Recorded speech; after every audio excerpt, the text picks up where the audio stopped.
You are 34 years old, and the letter arrives in September 1944.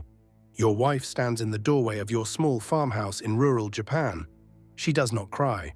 She already cried when you left for China 6 years ago, and she cried again when you came back missing 2 fingers.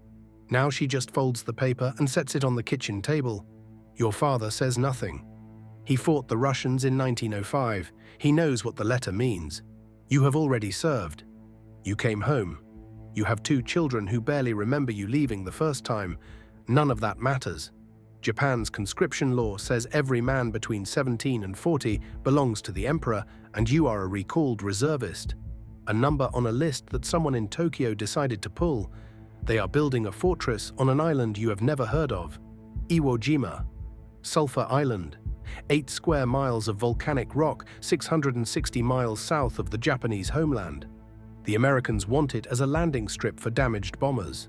Your job is to make that capture as expensive as possible.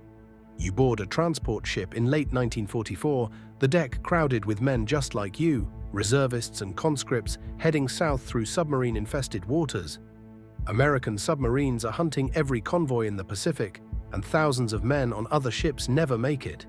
One transport goes down with 28 tanks and 900 men of the 26th Tank Regiment.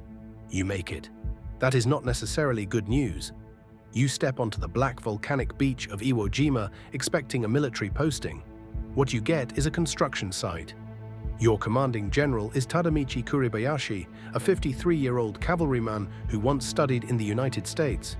He knows exactly what Japan is fighting.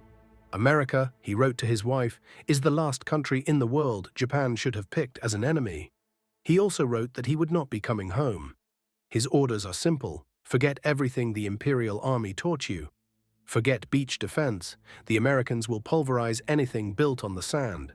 Saipan proved that. Tarawa proved that. Thousands of Japanese soldiers died in the first hours at both islands. And forget banzai charges.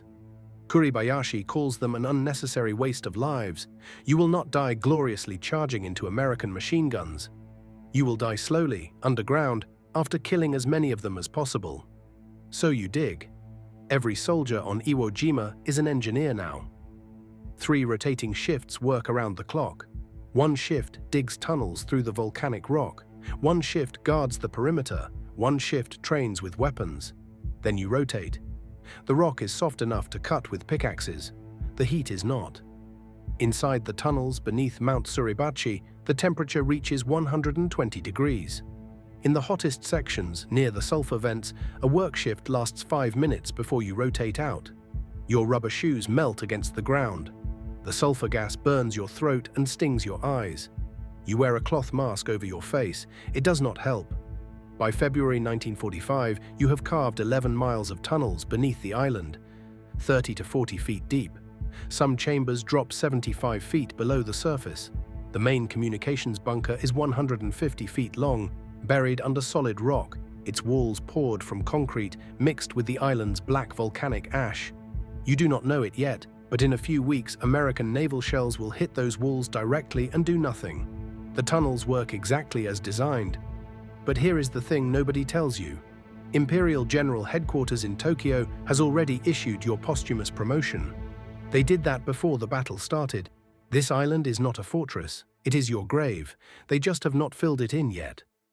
Starting in the summer of 1944, American bombers appear over Iwo Jima every single day. 70 consecutive days of concentrated attack at the end. Thousands of tons of bombs dropped on 8 square miles of rock. A captured Japanese soldier later told American interrogators that the bombing raids were almost welcome, because the bombs often missed the island and killed fish that the men could eat. The bombing does not stop the construction. During those 70 days, the number of defensive positions on Iwo Jima grows from 450 to 730. You now have hundreds of artillery pieces hidden in caves and bunkers, naval guns, anti-aircraft weapons, anti-tank guns. But you have only 60% of the ammunition you need, food stockpiled for maybe 4 months, and almost no drinking water.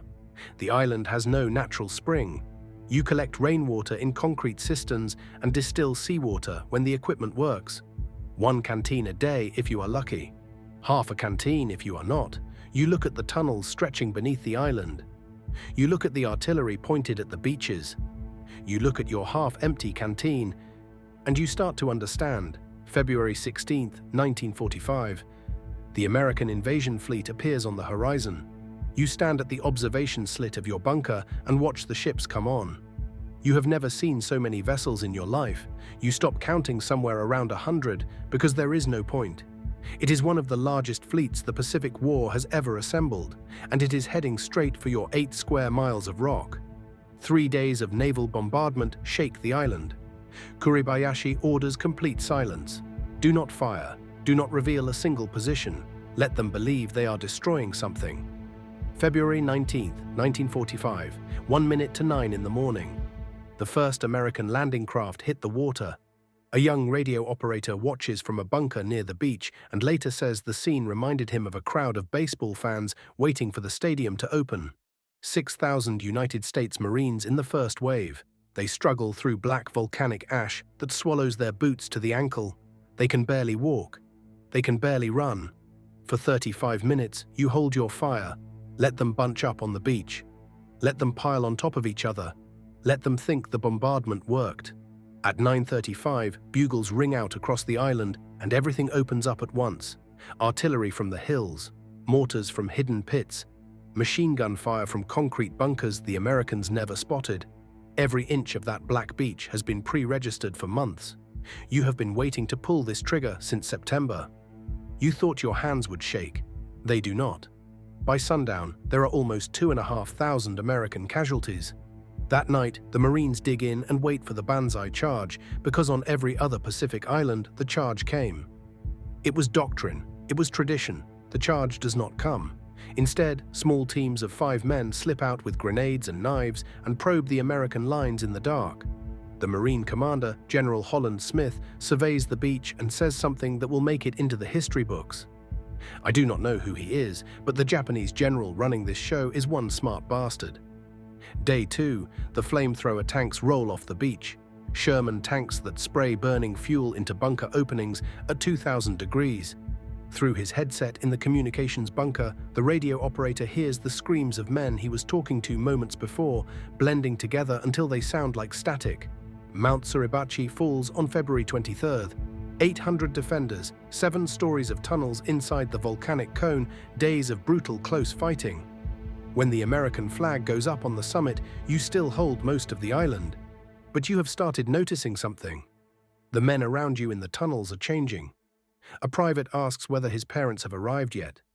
They said they were coming to visit today, he says. We should all go home together. A corporal stops eating his rice ration and gives it away, and 3 days later he walks toward the American lines with his hands raised. A sniper's bullet takes him before he gets 10 meters.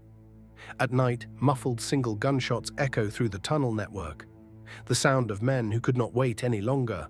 The real killing happens in the north of the island.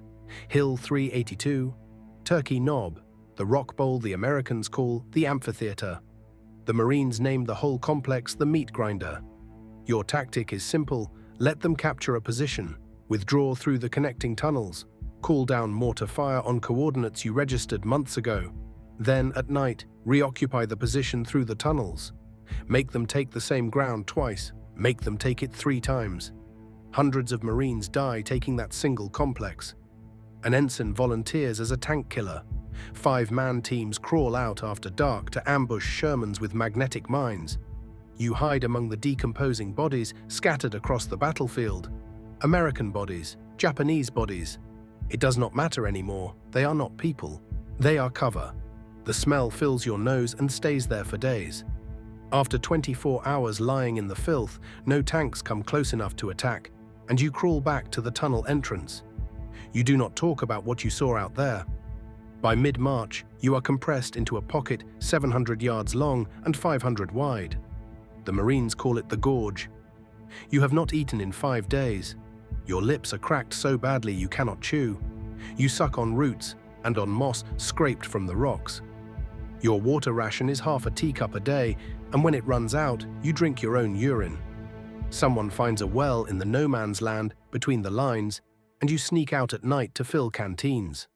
The Americans catch on. They ambush the water parties with machine guns. Then they drop white phosphorus grenades into the well. Then they throw the dead bodies in. You are still so thirsty, you consider drinking from it anyway. March 21st, Kuribayashi radios Tokyo. We have not eaten or drunk for 5 days, but our fighting spirit remains high. March 22nd, the enemy suggested we surrender through loudspeakers. Our officers and men just laughed. In one tunnel somewhere on the island, the question is put to a vote. 69 men vote in favor of surrender. 3 vote against. One of the 3 pulls out his service pistol and shoots himself before anyone can stop him. You do not get a vote. Nobody asks what you want. March 23, 1945, Kuribayashi's final radio message goes out to the Japanese garrison on Chichijima, 150 miles north. All officers and men, goodbye from Iwo. His body is never found. Of roughly 21,000 Japanese soldiers stationed on Iwo Jima, about 18,000 died, 216 were captured during the battle. You were a number on a conscription list in September 1944, a number in a posthumous promotion order that was signed before you ever fired a shot. And somewhere beneath 8 square miles of volcanic rock, in a tunnel that has not been opened in 80 years, you are still a number. One of thousands that nobody has ever come to collect. The war ended, the island moved on. You did not. You just got filed in a different column, one that nobody will ever close.